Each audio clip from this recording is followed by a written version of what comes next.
et de la diaspora. Permettez-moi tout d'abord de rendre grâce au Tout-Puissant qui nous a donné cette opportunité de nous mettre en face de vous aujourd'hui pour honorer un engagement pris le 29 novembre 2020 suite à la sanction politique qui a découlé de ma déclaration du 27 du même mois lors du passage du ministre de l'Agriculture à l'Assemblée nationale. Je voudrais, avant de poursuivre, présenter mes salutations et mes respects, rendre hommage aux dignitaires religieux et culturels, tout comme aux personnalités politiques, publiques, qui ont bien voulu répondre présent à cette invitation. Merci aux représentants du Khalife général des Mourides. Merci aux représentants du Khalife général des Tidjanes. Merci aux représentants du Khalife général de Ndiassane, aux représentants du Khalife général des Layènes, aux représentants de la famille omarienne, aux représentants de l'Église. Merci aux représentants de Serigne Moussa Mbacké Noël. Merci aux représentants du Khalife général de Ndiéné.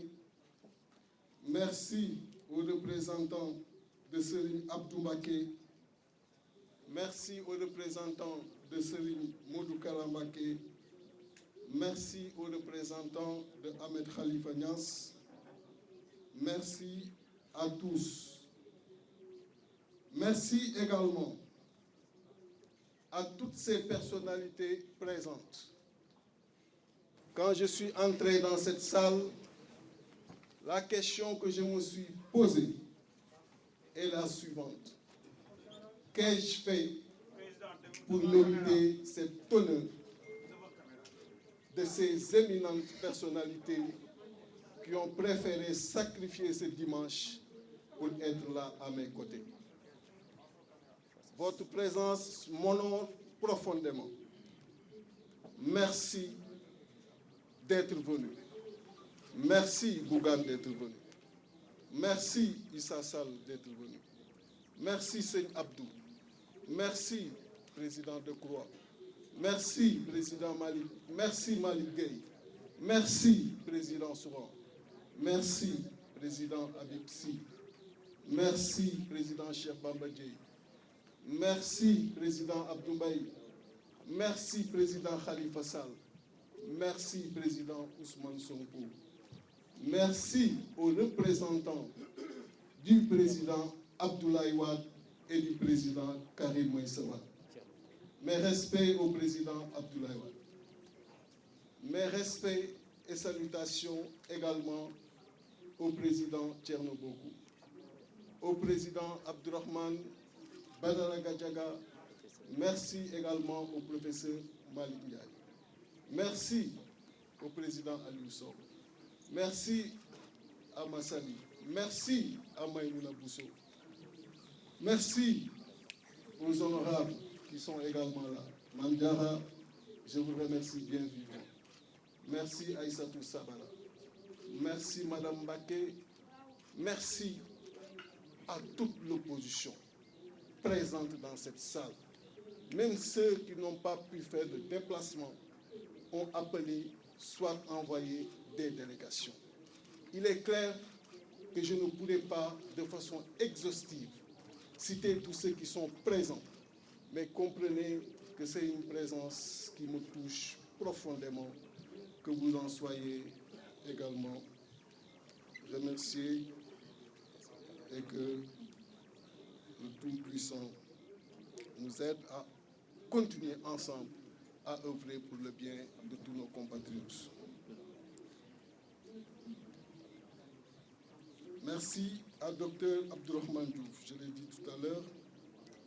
Mes chers compatriotes, je profite de cette occasion aussi pour exprimer encore une fois ma profonde compassion à l'égard des familles éprouvées par la Covid-19 et m'incliner devant la mémoire des jeunes qui ont perdu leur vie durant les récentes turbulences politiques et prie pour que Firdausi soit leur dernière demeure.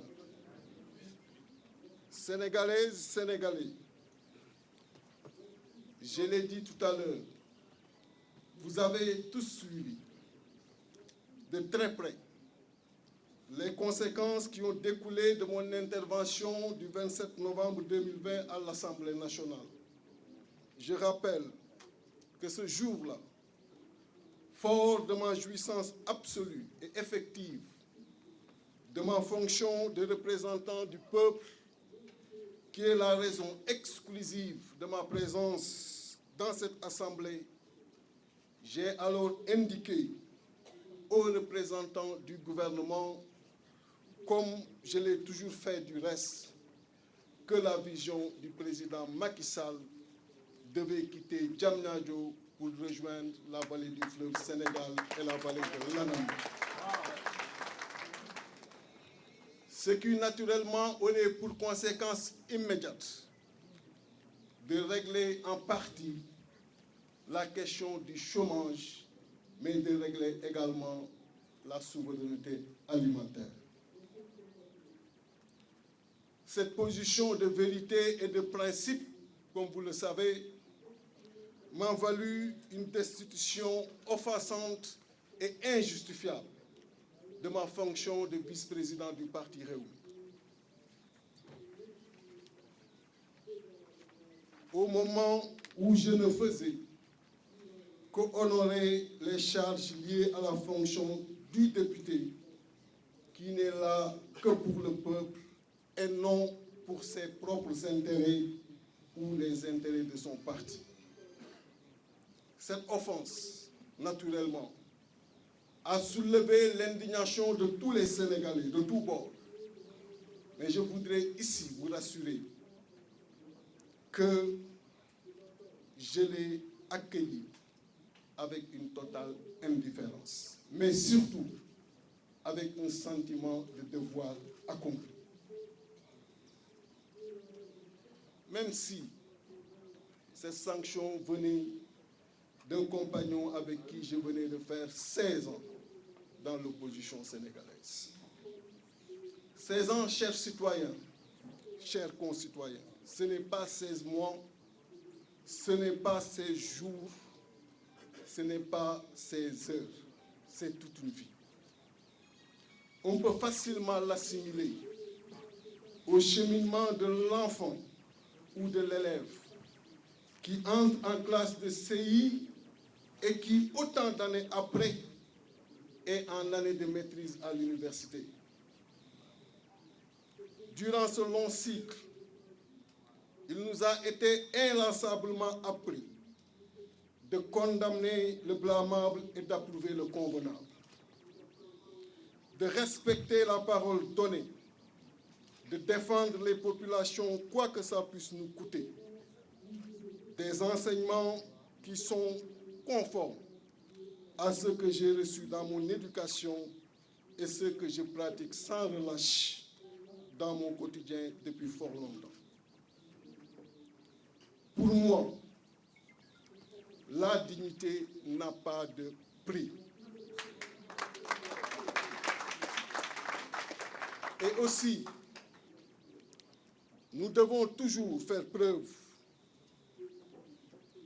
de prendre de la hauteur, de nous oublier devant les privilèges et faire de nous, à cette patrie qui nous a tant donné et qui souffre également, faire don de nous à cette patrie-là. Merci Ousmane.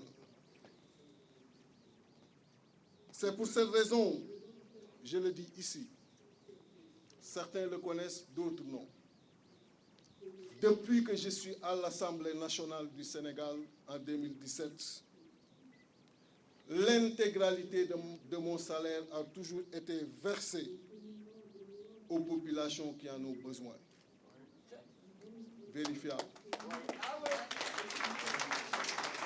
Je n'ai jamais profité, toujours vérifiable, d'un seul litre de la carte carburant dont je ne dispose même pas. L'intégralité de cette dotation est allouée aux populations. Récemment, j'ai été appelé à plusieurs reprises pour prendre un terrain de 250 mètres carrés destiné aux députés. Je ne l'ai pas pris.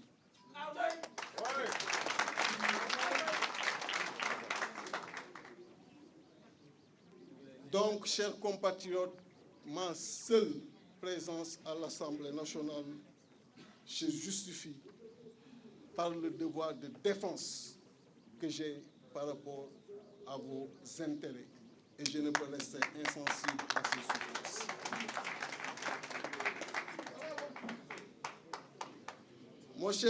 Mes chers compatriotes, je puis vous dire ici que rien ne vaut mon engagement politique à vos côtés et la défense de vos préoccupations.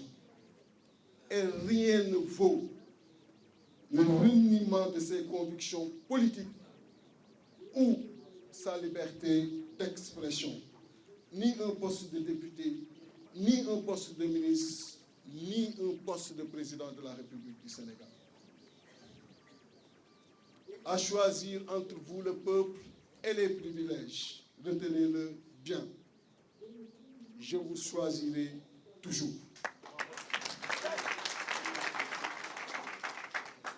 Et nous avons décidé de perpétuer le sens de cet engagement pour rendre ensemble le filet social beaucoup plus efficace contre la pauvreté qui a gagné ce pays. Chers compatriotes, par un système de gouvernance peu vertueux, le Sénégal est devenu le pays de toutes les inégalités et de toutes les frustrations. Le pessimisme est ambiant et la confiance rompue entre l'élite politique et le peuple désabusé. Je rappelle que la République, en aucun moment, ne doit abandonner ses enfants. Du fait d'un désespoir profond, la colère a gagné toutes les couches de la population et plus particulièrement les jeunes. Et la surdité forcée ne saurait être une réponse à cela. Et dernièrement, le régime actuel l'a appris à cette époque. Il urge plus que jamais de libérer l'ascenseur social injustement bloqué par des gouvernants désormais peu soucieux du devenir de leurs concitoyens et plus que préoccupés par l'amoncellement des privilèges indus.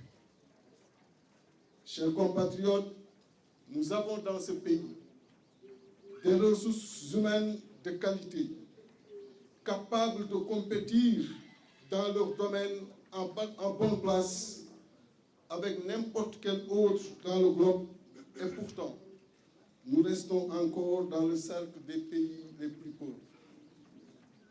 Et si on n'y prend pas garde, avec les ressources naturelles découvertes dans le pays et qui devraient profiter aux populations, on risque de voir le Sénégal rejoindre le cercle des pays riches au sous-sol, mais pauvres et très endettés au sol. Chers compatriotes, le changement est possible dans une synergie active avec ces hommes, femmes, de l'opposition, la société civile, de la diaspora, et avec nos autres braves compatriotes des villes, des villages et des hameaux les plus reculés du pays.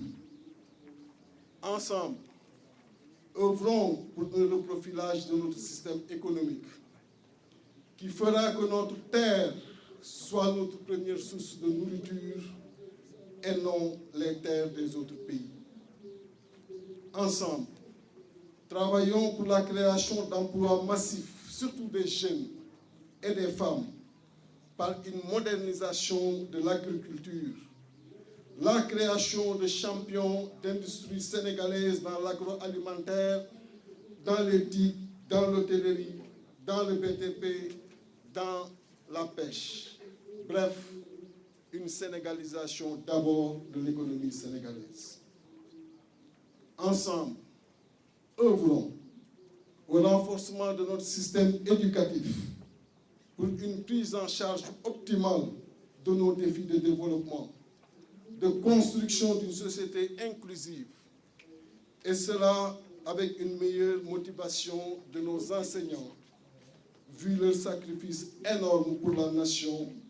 Et comme le disait Mariama Ba, les enseignants, ceux du cours maternel autant que ceux des universités, déjouant pièges et embûches, plantent partout le drapeau du savoir et de la vertu. Cela doit être traité avec respect et déployé dans un environnement propice à la distribution du savoir.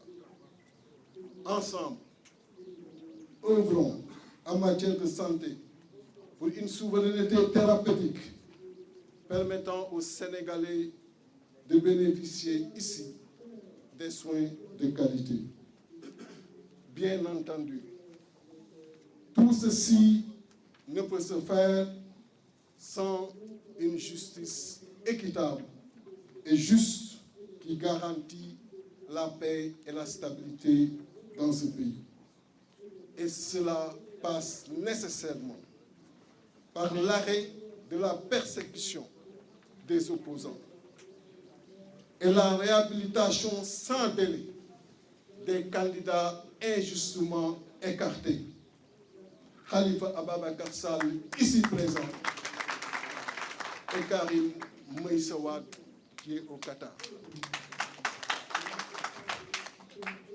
Chers compatriotes, fort de tous ces constats, et face à ces défis qui nous interpellent tous, nous avons décidé de la création du Parti républicain pour le progrès d'Isso Askan Wi.